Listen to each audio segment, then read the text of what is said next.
Breaking certain rules on the plane can get you into big trouble and even put you in danger. From sneaky seatbelt tricks to the private actions that are not so private, these are the things that you should never do on a flight. The first thing that you should absolutely never do on a plane would be to consume your own alcohol. While it's okay to bring mini bottles of alcohol through TSA security in your liquids bag and onto the plane, it is not okay to drink your own alcohol while on board. It might seem like a clever idea to order a tonic water and then discreetly mix in your own gin, but this is actually illegal and can lead to serious consequences during and after your flight.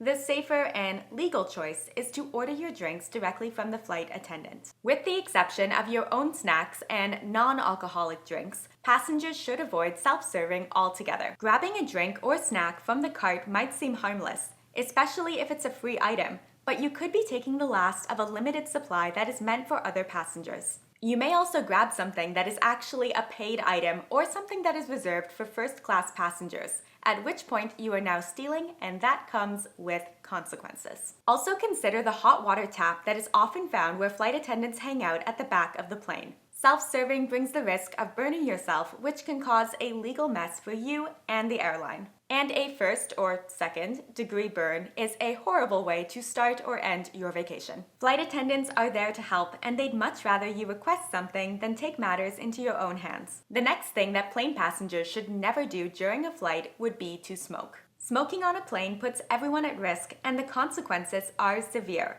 This rule is in place for everyone's safety and comfort, and violating the no smoking policy can result in legal issues, hefty fines, and even being banned from future flights.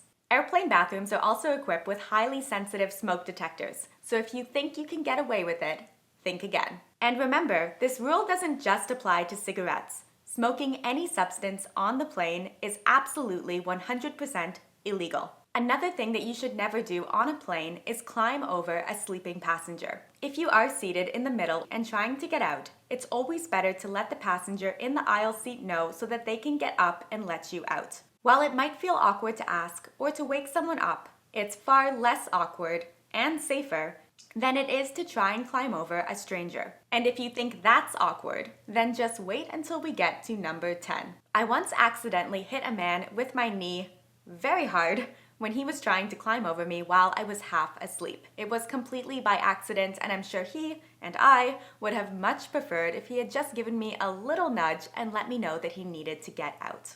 I now make a point to say a quick hello to my seatmates if I am in the aisle seat and let them know that it's totally fine to give me a little shoulder tap anytime they need to get out. Let us know down in the comments if you also say hello to the other passengers that are seated beside you. And if you happen to be seated in the aisle, always avoid extending your legs or placing your belongings into the aisle. Flight attendants will often remind you of this rule, but there are definitely multiple reasons that you should follow the rule even if you think you could sneak by unnoticed. Extending your leg into the aisle could easily trip someone walking by, and you also expose yourself to potential injury.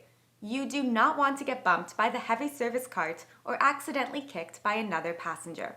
And most importantly, your personal item bag could become a serious problem if it is blocking the aisle in the case of an emergency. It would be a big mistake to keep quiet on a flight if something isn't right, especially when it comes to your health and safety. Flight attendants are trained in proper serving etiquette, like not touching the rim of a glass, which is a common spot for germ transfer. If you are handed a glass by the flight attendant that has their hand on it like this, or if they pass the glass to a fellow passenger who then passes it to you like this, don't hesitate to ask for a new glass.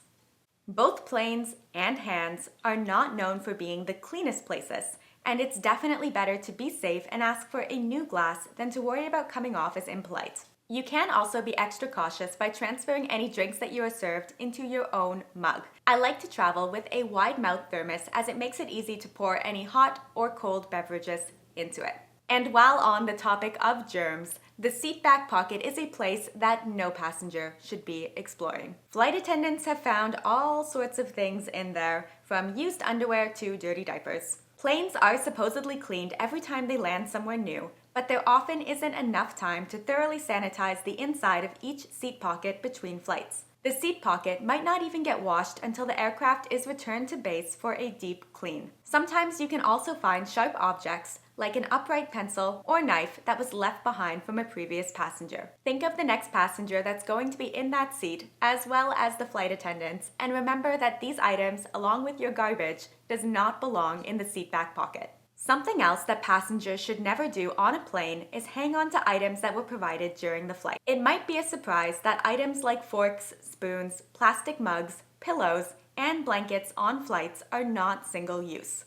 They are washed and reused by the airlines. While it might be tempting to snag a blanket for your travel or to keep a spoon as a souvenir, doing so is not allowed and it may be considered theft. These items are for your comfort and convenience during the flight, but they are meant to stay on the plane. I didn't know this until recently, and I may have accidentally stolen airline property in the past. I honestly had no idea that the blankets were meant to stay on the plane. The next thing to never do on a plane would be to ignore the seatbelt sign. It's common to see passengers quickly unbuckle as soon as the attendant leaves, or just pretend to have their seatbelt buckled when asked. You can probably get away with not fastening your seatbelt during takeoff, landing, and other times that the seatbelt sign is illuminated mid-flight, but it is never going to be a smart move. The seatbelt sign is there for your safety, and if the sign is turned on, it means that the pilot is expecting some sort of increased risk. It could be due to a forecast for strong turbulence or just the inherent risks associated with takeoff and landing, which are phases that statistically have the most accidents. Pilots also keep their seatbelts buckled whenever seated because of unpredictable air pockets that could cause sudden downdrafts and updrafts strong enough to throw an unsecured person out of their seat. And here we go with number 10. No sexual activity on the plane, ever. Engaging in sexual activity of any kind with anyone or not with anyone is inappropriate. What might seem like a private moment in a cramped space is still very much public and can have significant implications. It not only disrespects fellow passengers and the flight crew, but can also lead to legal repercussions like being banned from the airline. Next. Staying seated for the entire duration of a long flight is a major mistake that can have serious health consequences, especially for those that are over 60 years old and at a higher risk of developing a blood clot. Flying significantly increases the risk of developing blood clots, which can lead to deep vein thrombosis, or DVT, which is a type of blood clot that can break off and travel to the lungs and then possibly kill you. If you are considering taking medication to help you sleep on the flight, be mindful of how long it may keep you in your seat. It's crucial to get up and move around, or at the very least, make time to stretch your legs. These are the 11 key things that you should always avoid doing on a plane. But there are also plenty of unwritten flight rules that anyone getting on a plane should know. I'll put a video up on the screen now that dives into these unofficial rules of air travel that are going to make your flight more enjoyable and also help you avoid ticking off the flight attendants. Don't forget to hit that subscribe button to join us back here for more travel tips and hacks. Safe travels, and I'll see you in that next video soon. Bye.